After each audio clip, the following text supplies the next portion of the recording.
भूत निघून जातं पण पाप मागे लागतं हे मर्ग्याला माहीत नव्हतं। मामांच्या दरबारात भूत लागलेला माणूस जमिनीवर बसवला जात असे।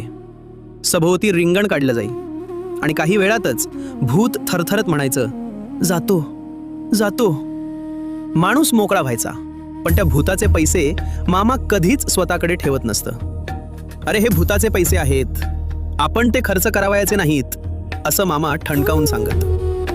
अशाच प्रकारे जमा झाले 120 रुपये। ते पैसे पोचवण्याची जबाबदारी होती गडदग्याच्या मर्ग्या गड्यावर।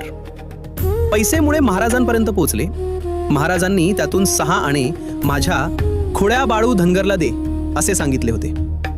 मर्ग्याने ते पैसे डोक्यावरील पटक्यात बांधले आणि वाटेतच लोभाने अंध झाला। तो थेट गडदग्याला गेला आणि ते भूताचे पैसे स्वतःवर खर्च केले। पण ज्या जागे पैसे बांधले होते तिथेच एक भयानक